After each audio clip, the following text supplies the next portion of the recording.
Shalom, shalom, everybody. Welcome back to another episode of the Pulse of Israel here in our eternal and ancestral homeland, the land of Israel, in our beautiful, biblical, eternal, and indivisible capital, Jerusalem, since King David's time. Well, we are the day after the ceasefire that President Trump has instituted in the war that he has called the 12-day war, which, on the one hand, it reflects the direct war between Israel and the Islamic Republic of Iran, but indirectly, we've been at war with them since October 7th, 2023. So that 12-day war is really a misnomer. It's a major battle against the head of the snake that started this whole war against us. So on the one hand, I'm not so comfortable with that terminology of the war, but let's go with it. And there are many more questions and confusion with this whole confusion. I couldn't think of anyone better to sit with and talk about this issue today and where we are at in this global chessboard where Israel has been pitted against Iran, but obviously there are other players involved here, potentially pressuring that brought about that end result, or temporary end result ceasefire. Then, Mr. Ken Abramowitz of SaveTheWest.com. Shalom, shalom, Ken. Shalom, shalom. Great to be with you. It is wonderful to be with you and to have your insights. Always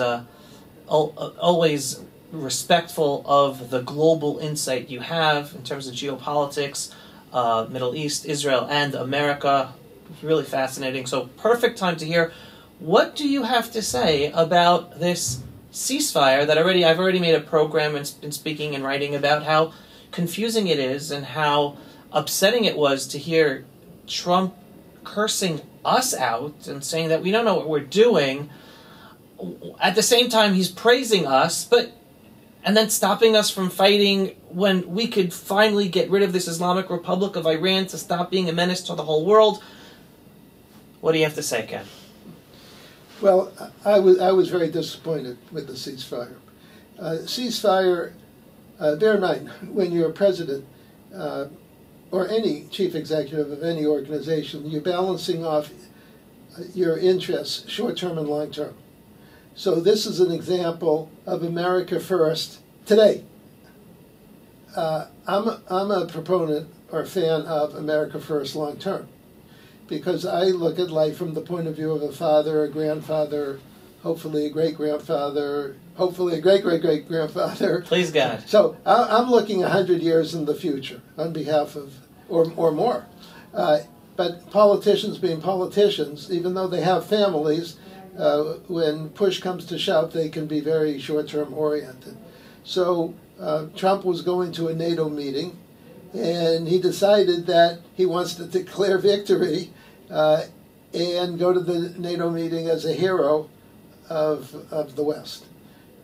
I asked myself, what was he thinking? Because to me, he didn't make the right decision. He didn't make the right decision as the president. He didn't make the right decision personally as himself, as a political entity.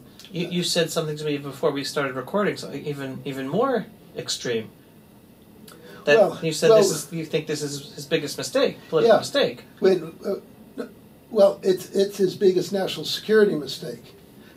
Politically, he looks like a hero, and remember the Republican Party is split between 2/3 America First and 1/3 America Alone. So now the America Alone people like him, and the America First people who don't want long-term wars abroad, they like him, but for different reasons. And so politically, it could have been a good move. But remember, president's two people. Or three. He's an individual. He's making a decision for himself, his family, and grandchildren, and all that.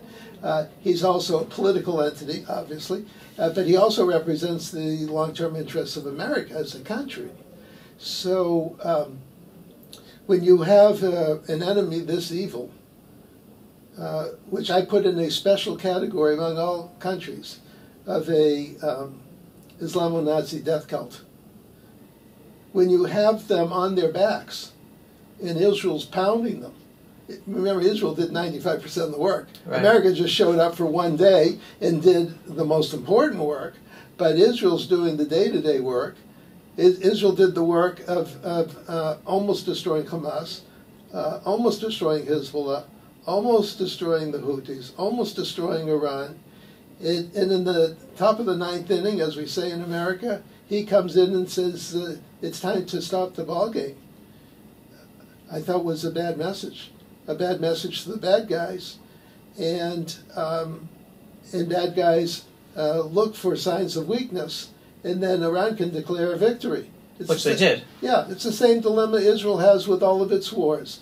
It does a great job, and then the good guys think they won, and the bad guys say, "Oh no, we won because we're living." Right, because they survived to be able to destroy us another day. Right. And the message they portray, the propaganda they portray to their own followers is, "We won." And the Westerners don't understand that not beating them to a pulp, where every single person of the enemy understands that they were beaten. Right. That just allows their motivation to feel that they want to beat us another day, and it's very dangerous. So the only way forward to beat these Islamo-Nazis entities is to make sure they're beaten to a pulp.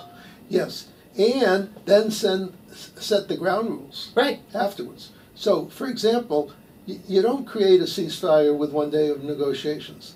Ceasefire is very complicated. Can Iran sell oil? Can they accept new shipments of weapons from Russia and China? Can they build missiles? Short range, medium range, long range, any missiles? Do they have a right to restart their nuclear program? There's a lot of issues here. Trump should have dictated that to Iran. Says that, look, we're going to have a ceasefire. It's going to start tomorrow at whatever time. But in return, you are not to accept any weapons from any outside entity. You're not to sell oil. There's an embargo of everything you do until you dismantle, in Trump's mind, dismantle the nuclear program, but that's pretty much dismantled by America and Israeli Army, Air Force. What Trump didn't understand, whereas I don't blame Trump, by the way. Trump has 732 issues to be involved with. I blame his staff. Iran manages the largest terror organization in the history of the world. Roughly 600,000 worldwide terrorists, 15 times larger than ISIS or Al-Qaeda ever were. There's about 300 physical terrorists, which Israel did a good job on. There's about 100,000 narco-terrorists, which no one's done anything about. And there's about 200,000 what I call cultural terrorists. That would be mosques, imams, schools, radio, television, media, social media. Would that include the sleeper cells in America? That would be the sleeper cells would be in the 300,000 physical terrorists. A mosque in Africa or Latin America, or even a handful in America, I call that cultural terrorism. The reason I call it cultural terrorism, if you have a imam who says to his adherents, let's go kill all the Jews, Christians, and Hindus in the world. I don't call that a religion. I call it a death cult. Right. So when you have that type of situation, that's intolerable. So every dollar that Iran gets from selling oil or whatever they sell goes to paying 600,000 worldwide terrorists. So as part of the ceasefire, President Trump should have said, here, I'm not negotiating these terms, I'm dictating these terms. You will stop financing 600,000 worldwide terrorists. Right. Okay? You will not ever build another missile for any purpose, ever. And you obviously will not do anything to restart the nuclear chain of events. And he didn't do that. So now, and he publicly said Iran can sell its 2 million or so barrels a day to China, go have a good day. In effect, what he's saying is you can keep your 600,000 worldwide terrorists. But I don't blame him, because I don't think he knows they have 600,000, because I don't think his staff knows, and the ones who know didn't tell him. So also my guess is he was threatened by China or Russia, who knows?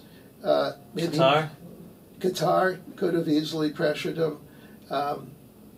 So I can only guess at the influences on his brain. And then together with the isolationist wing of the Republican Party that have been trying really hard to pressure him not even to attack the nuclear facilities. And then throwing in the Qatari agents that he has working within the administration. So we don't know where it could have come from, whether one of them or all of them. Right. We have no clue. But what about the thinking that this whole strategic attack, direct attack against Iran and the Iranian nuclear facilities was a lot of smoke and mirrors between President Trump, Netanyahu, governments.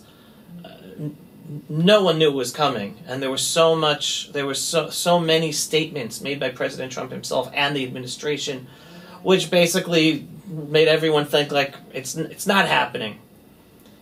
Could it be that this ceasefire and many of the statements Trump has made since the ceasefire, which are surprising us all and even infuriating us as well, can be part of that smoke and mirrors? Maybe that there is on the ground some type of regime change that's now taking place, but it's a process. Only the Iranian people can overthrow the Islamic regime.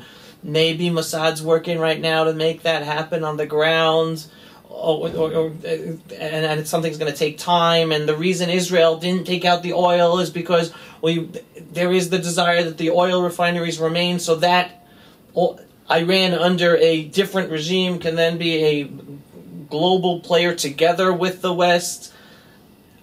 Is this like a fantasy? Is this possibility? What are you thinking about all of this?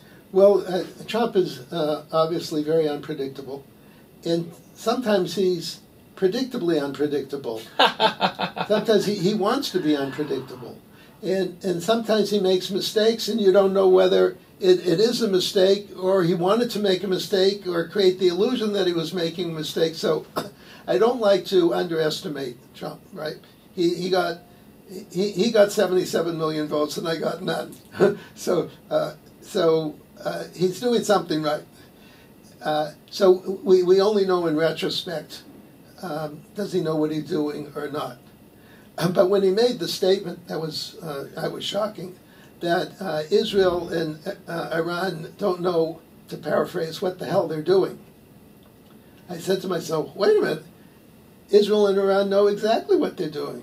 Iran is out to destroy Israel, kill all the Jews, then all the Christians and all the Hindus. They've been saying it for 46 years. So I know what they know what they're doing. And Israel's trying to save itself from a death cult that's promised to kill all the Jews. So Israel knows what it's doing. So when he made that statement, I said, wait a minute, maybe he doesn't know what he's doing. to call a ceasefire prematurely. Now, by the way, he calls it a 12-day war. You mentioned that it started roughly a year and a half ago on October 7th. Both of those are true statements. But the war also began 46 years ago. 100%. When the Islamo-Nazi criminals illegally took over Iran. And if you go further back into history, you could say it started 1,400 years ago with Muhammad and his followers, who made the decision to take over the world and kill everybody. Right. If you want to go further back, maybe 2,400 years, it's a repeat of Purim. It's the new king Achashverosh, 2,400 years later. And if you want to go 3,300 years in the past, it's the Amalekites.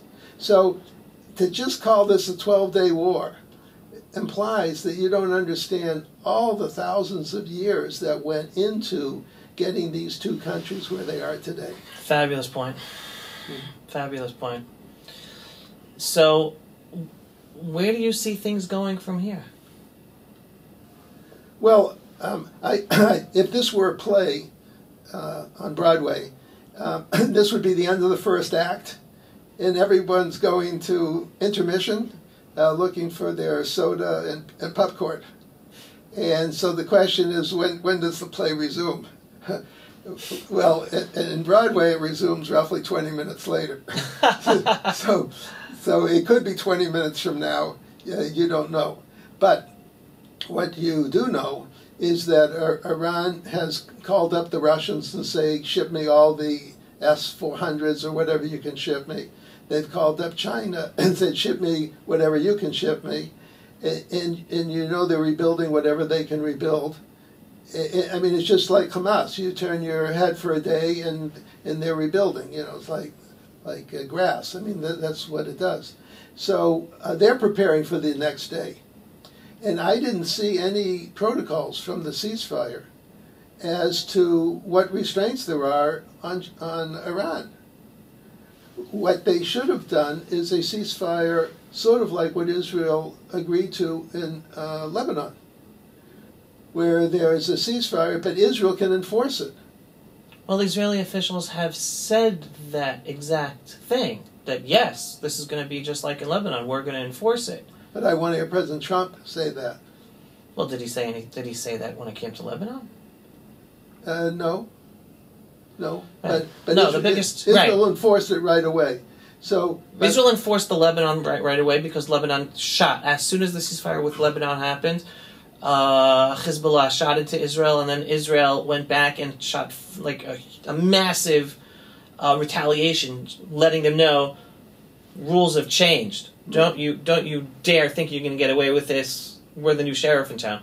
Which, of course, is not good enough for me. I thought we should have been already liberating all of southern Lebanon up to the Litani River and make sure there's no Hezbollah there whatsoever. So it's going to happen one day. I don't know if it's going to happen under Netanyahu's rule. But we were hoping that after the ceasefire was announced and that Iran shot at us after the ceasefire twice, one at 7:06. So you can say, okay, 7:06, it was in the air, whatever. But then after 10 o'clock, it was close to 11 o'clock, 4 hours after the ceasefire was already in place. And the Israeli defense minister said immediately, oh, they've gone against the ceasefire, we're going to show them. And the expectation was, and I think the plan was, that, yeah, we were going to have a massive attack on Tehran to show them, this is what you should expect if you go against it. And then it was Trump who stopped us. That was a big strategic error on Trump's part. Right, that's because Iran got the message immediately. Trump's going to hold back Israel from enforcing the ceasefire. Right. That's the worst message you want. If you really care about the ceasefire, you let us enforce it. Right. So that's why, I hate to say this, I came to the conclusion after Trump said that Israel and Iran didn't know what they're doing, I came to the conclusion, actually on this issue, he doesn't know what he's doing. And I hate to say that because Trump's like the best president you're ever going to get. Right, we're not going to get anyone better than him. And again, I think it's important to clarify, not only is he the best president we're ever going to get, I mean, in this war, he opened up the floodgates of support in terms of military support for Israel, whereas Biden was holding up all the munitions being sent over. He resupplied us tremendously, so we have to have gratitude for everything he's allowed us to be able to do in this war, even though I really, really hope the Israeli officials are working around the clock for Israel to be as independent as possible, self-reliant as possible in the future, because we're never going to have another president like Trump, and we're probably going to have more presidents like Biden that are going to stop supplying us when we're in our existential wars, and every war in Israel is an existential war. So I hope we're moving in that direction. But that's an important clarification. He's the best we got, and the one glimmer of hope though that I'm holding on to, and it could be just a hope. It's being called a ceasefire. And that's exactly what it is. Even though with Israel it's we cease and they fire, but it's not a deal that ended the war. It's a ceasefire. So maybe I'm looking too deep here, but I'm looking at that as a hint that, okay, there's something greater going on, and we shouldn't be, just like everything else, we shouldn't be looking too deep into every tweet or every utterance that Trump is saying right now that really doesn't make sense and it's not fitting. I mean, again, it could be bad, but I'm holding on, like the fact that it's still being called a ceasefire. Gaza, there were ceasefires made, and then they were over, and we're finishing the job. Lebanon ceasefire made, and we're enforcing it. Hopefully this also, it's just something temporary, and there's more to the story. And another hint I'm getting at is, after the Israeli defense minister announced that Iran's going to pay after they broke the ceasefire, then Netanyahu gave an order to all the government officials. No one go to the press. No one write anything on social media. Now, it could be just he's afraid. Or it could be because, all right, he knows something's greater at play, and he doesn't want everyone just responding from out of reaction, not understanding there's something greater at play. I don't know. Well, I'll give you an example, just using my imagination. He could be thinking that maybe this is a repeat of North and South Korea. Who thinks that? President Trump thinks it's a repeat. There's a ceasefire, nothing more. There's no peace treaty. There's no... That's what exists today between North and South Korea? Yeah, just an armistice line, a demilitarized zone, so to speak. And they just ceased fire, so to speak. Now, both of them are building up their military, so if and when there's another real war, there'll be a lot of bombs blowing up. But they've ceased firing now since, I think, 1953, if I remember my years correctly, 52 or 53. So maybe that's what's in his mind. Another thing that's in his mind is maybe he's saying, let me give the Israeli Air Force a rest. They've been working 24/7 for 12 days. Iran's going to break... Or maybe Israel asked for that rest. Who knows? Right. Yeah. And Iran's going to break the ceasefire any day now. And then Israel, he'll let loose, Israel do whatever it wants to do, and then it'll resume the bombing campaign from there. That could be in his mind also. So let me ask you this, because I totally lost my track. What was I going to ask you? Well, got it. All right. I want to go back to the point you made earlier about him not knowing that Iran and Israel know what they're doing, and he obviously doesn't know what he's doing, and having us stop, and maybe his advisors are not telling him about the hundreds of thousands of terrorists, Iranian terrorists all over the world. So I'm going to push back on that, because on the one hand, Trump is not stupid. He doesn't know everything, but he's not stupid. And this is connected to the second point. Back in 2017, he stood in Saudi Arabia calling out the Islamic world of get rid of the terrorism within your world. So I imagine he is familiar, very familiar, also with the terror that is being sponsored by Iran, and understanding that a ceasefire won't stop it and this won't be peace. Hence, on the one hand, he knows that information. On the other hand, he's playing real politic as an American politician, or as much of an American politician President Trump is, but not necessarily under the belief that this is the end, even though that's the facade he's giving across. That's right. He could be, he's a good actor, or I will say a great actor. He could be playing a game. He should know that Iran is not in a cage, so to speak, and they're going to rebuild, and he's just looking for another chance, another day, to have Israel blow up Iran. He doesn't want to blow up Iran anymore. But going back to my analogy of North and South Korea, we America wouldn't have tolerated a in quotes ceasefire if North Korea had 600,000 worldwide terrorists invading Africa, invading Latin America, invading America. We would say, hey, wait a minute, we're going to have a ceasefire, but part of that ceasefire, you've got to fire all those 600,000 terrorists. We're not going to have a ceasefire as long as you're sponsoring the largest worldwide terror organization in the history of the world. And so, but I don't think he knows that. That's a good point. Mm-hmm. So on the one hand, he knows that the terror being sponsored and done in the name of Islam by both the Sunnis and the Shiites, but not necessarily as familiar with the fact that there are hundreds of thousands of these Iranian-sponsored terrorists all over the world, including in America. Yes, and there is a reason for that, by the way. is that Iran has three separate terror organizations. They have a physical terror organization. That's all the bad guys surrounding Israel, and plus the ones you don't hear about in Africa and Latin America, or the sleeper cells. But they have 100,000 or so narco-terrorists run by Hezbollah, mostly in Latin America, shipping drugs from the Middle East to Latin America up to Mexico, over the border, and killing our kids. They're killing about 100,000 Americans every year, aided by the Chinese. It's like a joint venture between Iran's Hezbollah and China's fentanyl to kill 100,000 Americans every year.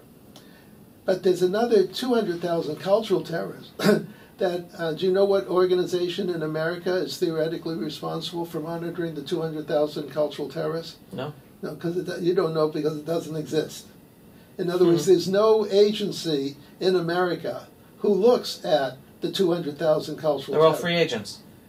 Well, from an American point of view, we believe in freedom of religion. So if someone has a church over there, or a mosque over there, or a synagogue over there, what's that have to do with me? It's freedom of religion.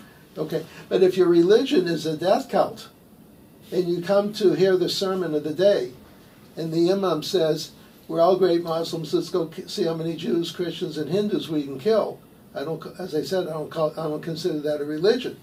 And so, but our leaders consider it a religion, and therefore there's no reason to close down the mosque. There's no reason to call the FBI. No reason to call the CIA. No reason to call the Department of Defense. So we literally have nobody in the government monitoring 200,000 of their 600,000 death cult terrorists. So it's a failing. And by the way, Israel has the same failing. And by the way, to make you feel better, all democracies have the same failing. Right. Okay? Because we look at war as a bad guy with a knife or a gun or a bomb or something like that, that something, blood is shed. We don't understand cultural warfare. Yeah, and I'll bring that exactly to our war right now, because in Gaza for decades, our security and political leaders always said, "Okay, we got to take away their capabilities. We got to get rid of the terror tunnels." In Iran, what are the two war goals, right, against the direct war with Iran? Stop them from having ballistic missiles and stop their nuclear capabilities. Guess what? The nuclear capability and the ballistic missiles and the tunnels in Gaza, that's not our enemy. The enemy is the Islamic jihadi ideology. That's the enemy. Right. And we still, even with what we're experiencing today, do not have the leaders, meaning the national leaders, even in Israel. Netanyahu does not say that. I know people around Netanyahu say that. I just had MK Amit Halevi on our war Zoom briefing, and he said that, and he talks about it all the time, and he's close to Netanyahu, but Netanyahu does not say that, and has not made that part of government or war strategy in order to ensure that ideology never is able to kill us. And again, that's a challenge. How do you make a war strategy about stopping an ideology? But at least talk about it so that people understand it and know what we're up against. It's not the nuclear capability, it's not the ballistic missiles, it's not the terror tunnels. It's an Islamic jihadi ideology out to destroy all of us in the whole freedom-loving world. And until we have the leaders able to talk about that and get the public understanding and awareness, we're all in trouble. Because we're all on our own without the leaders really able to properly protect ourselves and our children and our grandchildren. Well, look, if you remember, I said there's a number of ways of characterizing the war. If you want to characterize the war with Iran as a 1,400-year war, Islam 1,400 years ago was basically what we now call Saudi Arabia. And Muhammad and the other desert tribes created this ideology, I call it this death cult. And look what happened to the death cult. During the last 1,400 years, Christians have lost almost every year, and Jews have lost almost every year, with a few exceptions. Islam has taken over roughly 55 countries. 20 of them were Christian countries before. Yeah. And nobody even remembers that. Turkey was a Christian country, Egypt Christian country, Syria Christian country, Iraq Christian country. No one even remembers that anymore. They took over Spain until the Spaniards threw them out in the 1400s. And they almost took over Eastern Europe. There was a big battle in Vienna, which was saved in the mid-1600s. And everyone, all the Christians in Europe would have been dead if those brave soldiers in Spain and Vienna didn't hold. And now they're invading Europe with cultural terrorism. Yep. And Germany, with, France, right, Britain, Sweden. and with what I call demographic terrorism. That's when you flood your people into someone else's country. And so...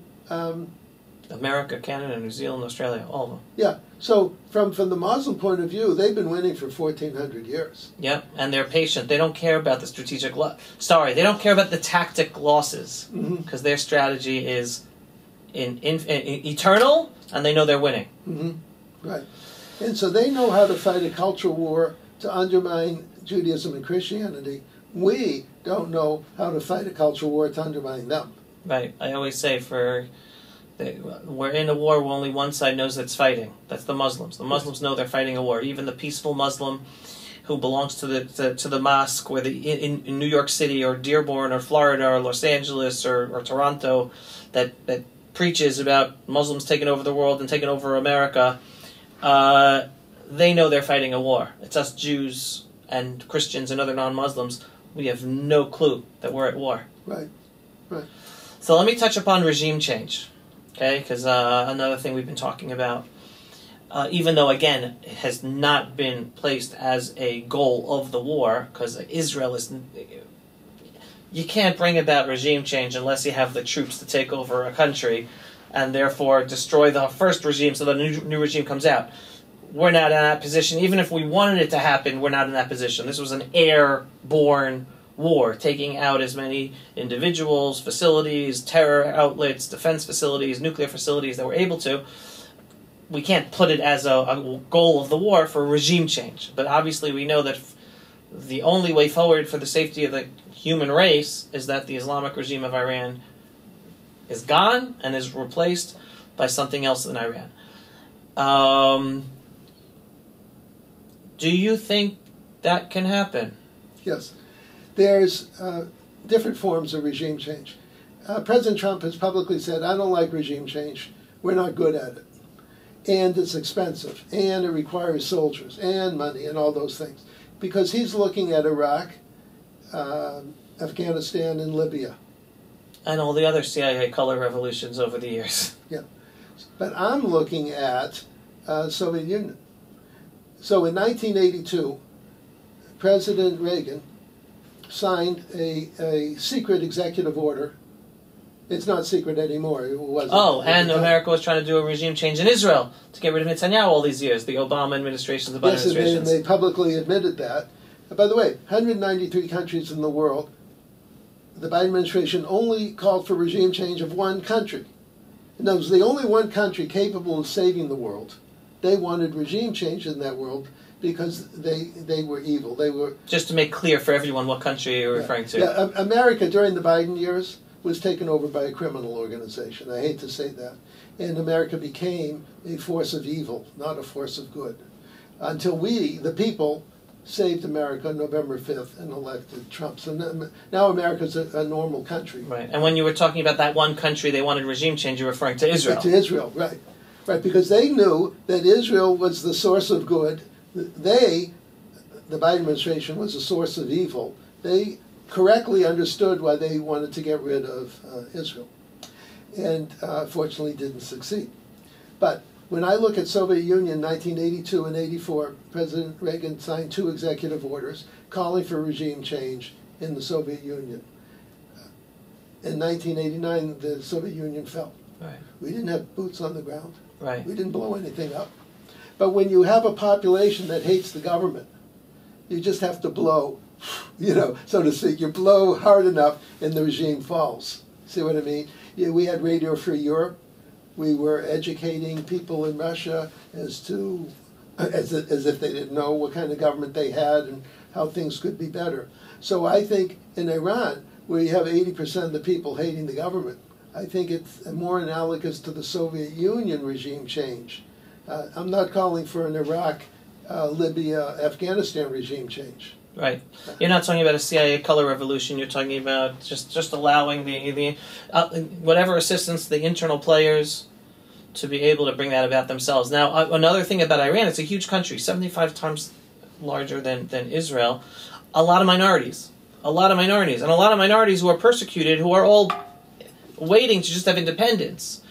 Even if the Islamic regime remains in power, but one by one these minorities secede and basically leave the Shiites only responsible or in charge of a smaller part of Iran than today, does that help our situation moving forward? Or is it still as dangerous because they're still in power of whatever, whether they remain to be called Iran or they call them their little part of something else?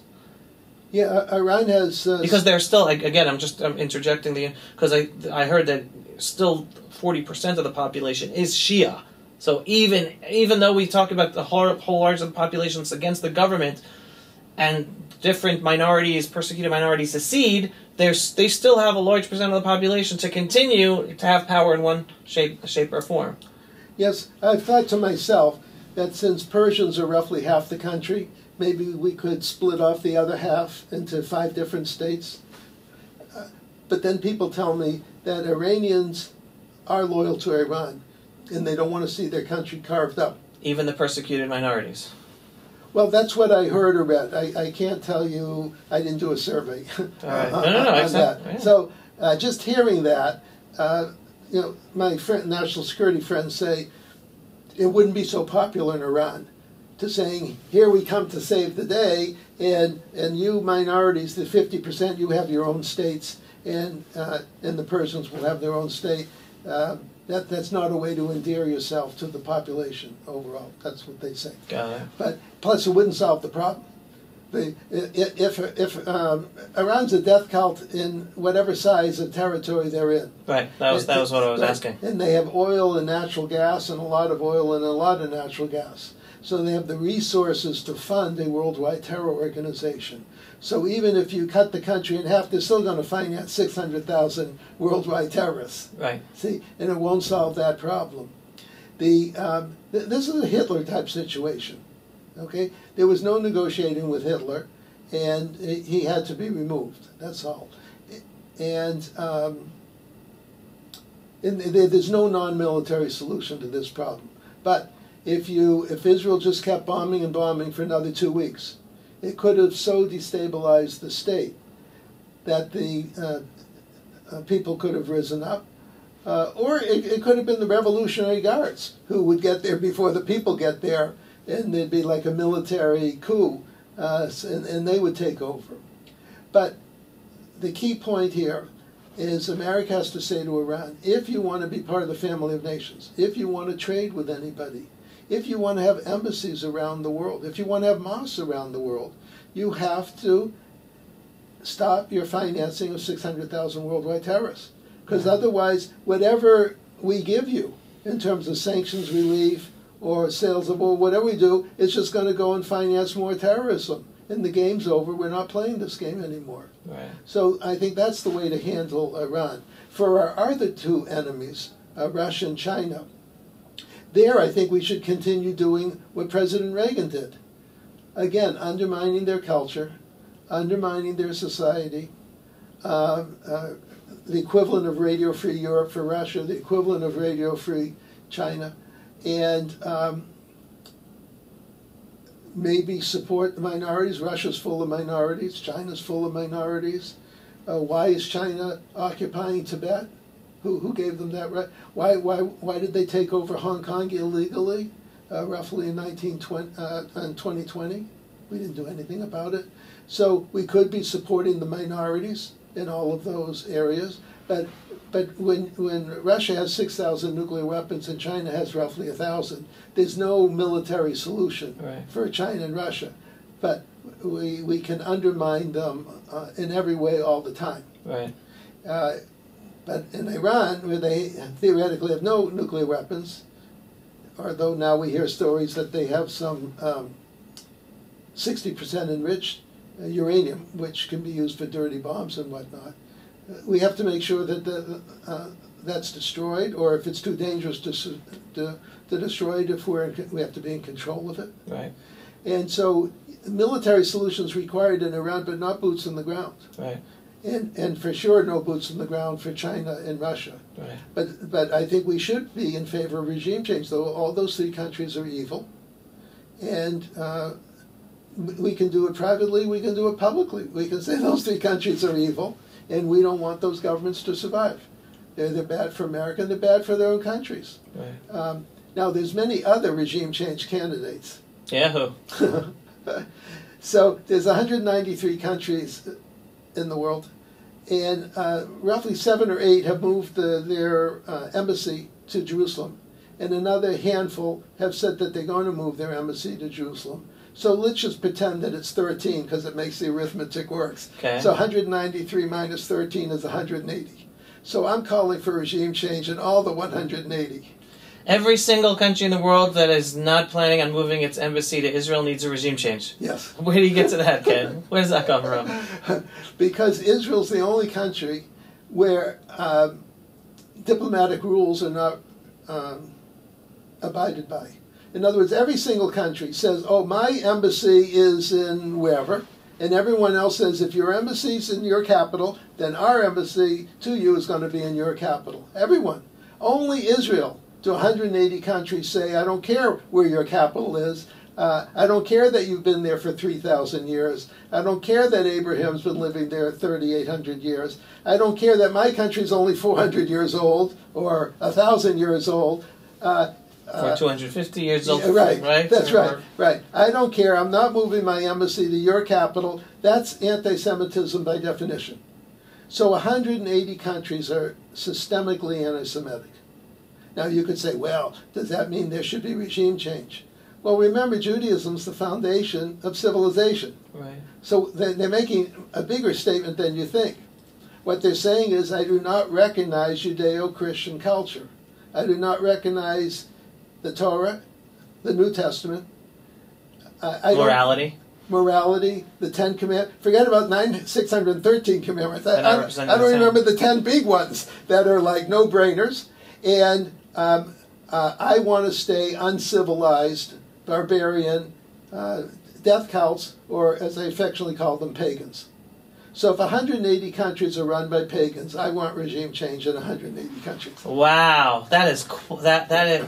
First, on the one hand, it's quite a statement. On the other hand, I totally hear your rationale behind it. Mm-hmm. You're calling out the dividing line of being a governing country, recognizing morality on whether or not the country is planning on moving its embassy to Jerusalem, the capital of the Jewish people for thousands of years, and the capital of the modern Jewish state of Israel, or Third Jewish Commonwealth, or not.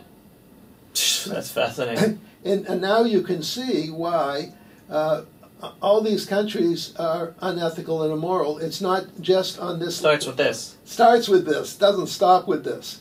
For example, South Africa wants to bring Israel to The Hague for war crimes.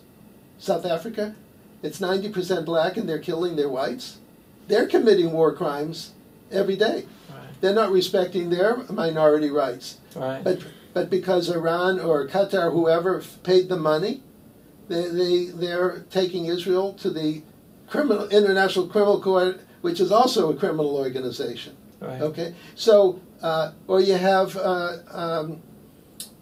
France and England questioning whether they should give visas to Israelis, questioning trade in Judea and Samaria. Judea and Samaria is biblical Israel.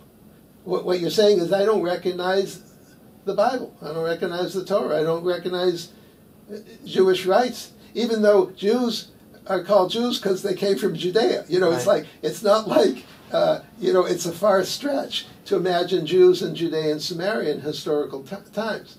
And it's a reason why France and England have open borders. France and England discriminate against the 90% of the people who are Christians. Yep. They're the two of the largest human rights violators in the world. Their own citizens. Their own citizens. They violate their human rights all the time. By the way, so does Canada, our neighbor. Right. And so... And in the name of the law, using law enforcement. Yeah. It's insane. Right.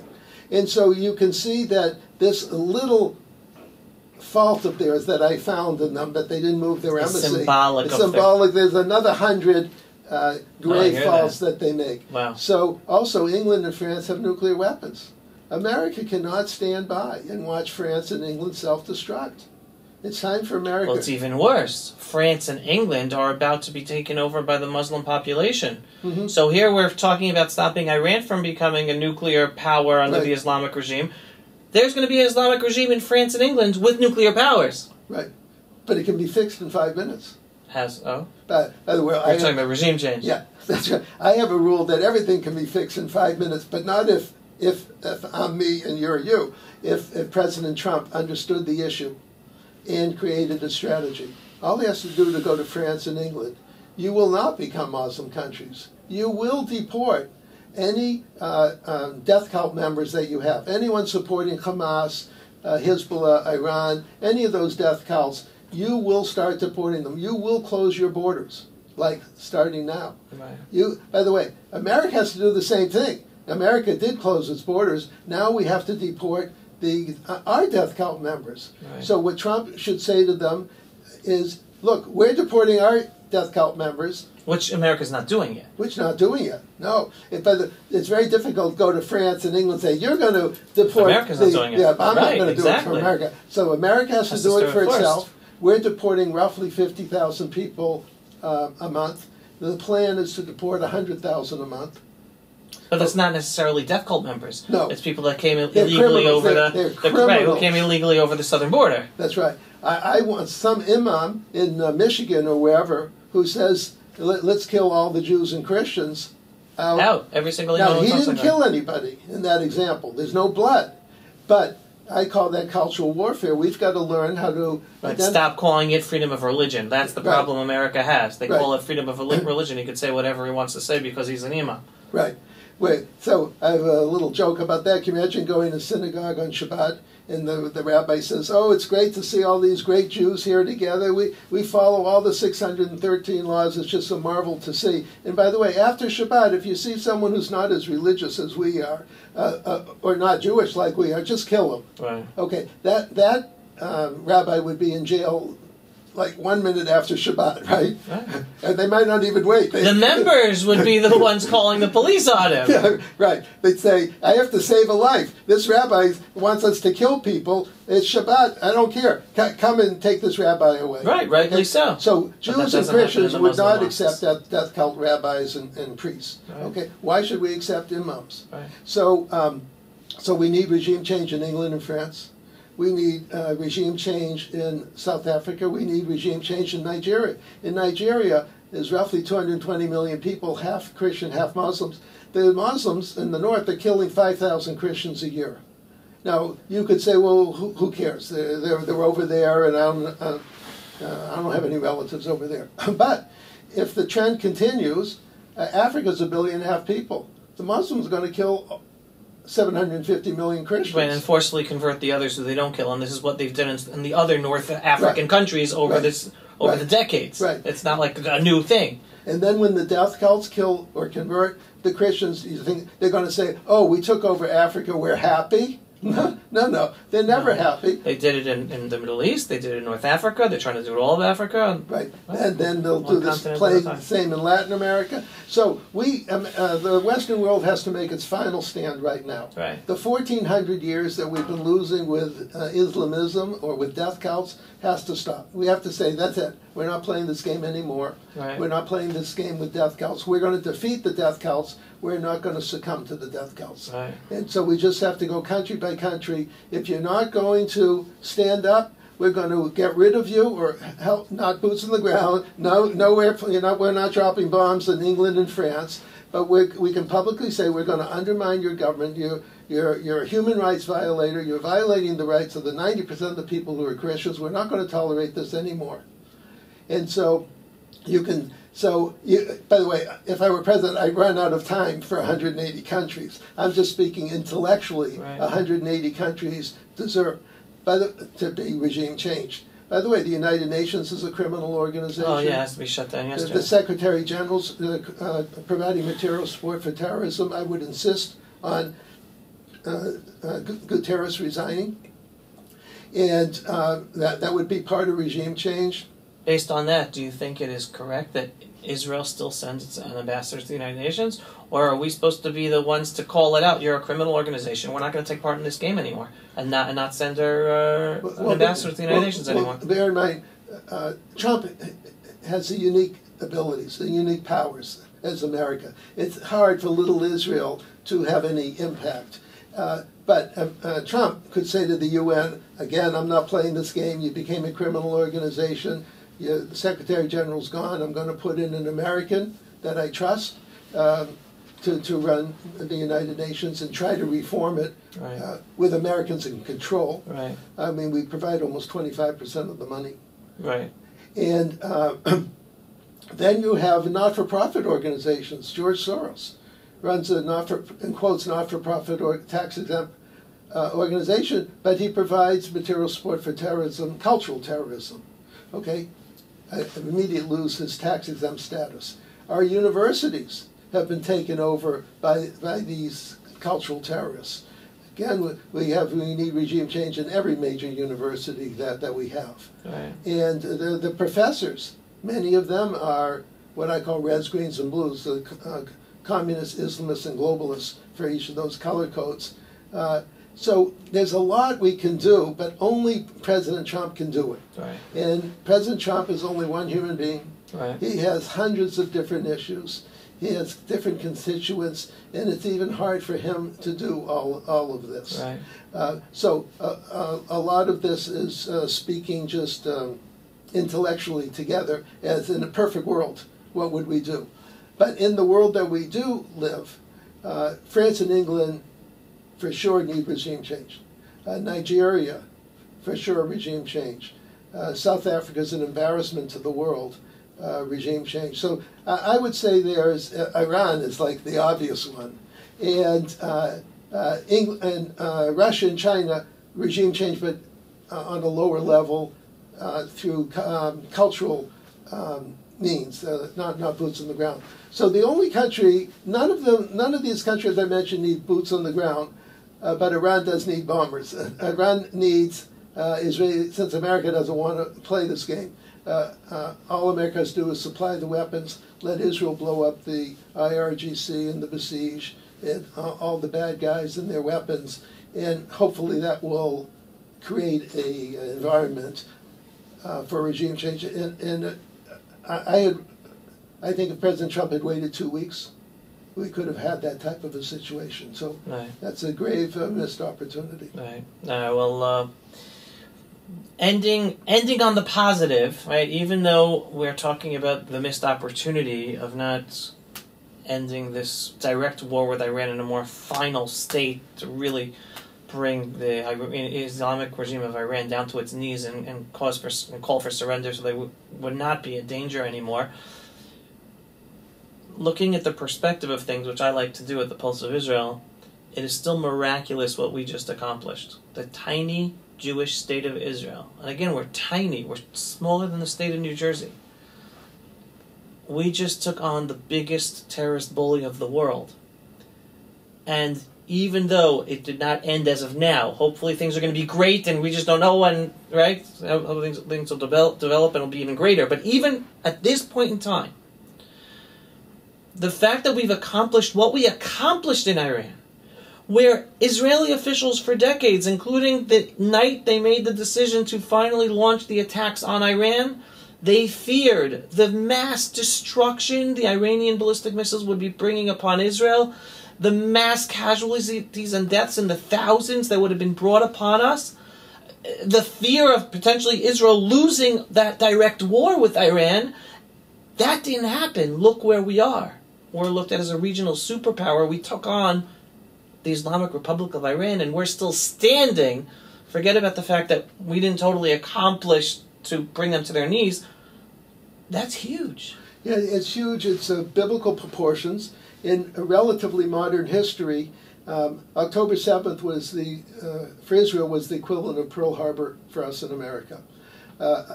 America was caught sleeping. Israel was caught sleeping. But having been caught sleeping, then the heroic people rose up, or the lions, as you would call them here, rose up and said, we're not playing this game anymore. Or using an American term, we're madder than hell. And we're not going to tolerate this anymore. And so just as the Americans rose to the challenge on the day after Pearl Harbor, the Israelis rose to the challenge the day after October 7th. And the accomplishments of both societies were miraculous. Now, it took America 4 years or so to destroy the Japanese and the German death counts. It took Israel 12 days, but it was more than 12 days. It's really been roughly a year and a half since October 7th. But in that year and a half, remember, Israel doesn't have many allies. Israel really only has one ally, America, and that's with bombs, not with boots on the ground. So of the 300,000 worldwide terrorists that Iran has, most of them are in Gaza, Lebanon, Syria, Iraq, Judea and Samaria, and Yemen, and of course Iran itself. So Israel, let's say, dramatically punished those 300,000 death counts. It didn't touch the 100,000 drug traffickers, the narco-terrorists. Didn't touch the 200,000 cultural terrorists. So there's more work to be done. But the accomplishments were miraculous. But going back to biblical times, remember the Jews were instructed to destroy the Amalekites. Not just hurt the Amalekites, not damage, not degrade the Amalekites, not punish the Amalekites. God-given commandment, destroy the whole Amalek nation. Right. And that's exactly where Israel is right now. So, but that's part two of our little play. At least part one was a huge success, and we're now in intermission. So it's everyone come back after intermission for the unbelievable ending. And again, we know the ending is going to be unbelievable. Right. We just don't know the ups and downs we still have to go through in order to get to that unbelievable ending. That's right. Ken Abramowitz, SaveTheWest.com. Thank you so much. It is always a pleasure talking with you. I hope you enjoyed this deep dive conversation as much as I did. If you are not yet a subscriber to SaveTheWest.com, go visit, sign up, and again, selfless plug, pulseofisrael.com. You are not yet a subscriber to the daily belief-based, inspiring, politically incorrect truth about what's going on to Israel, the Jewish people, the freedom-loving world.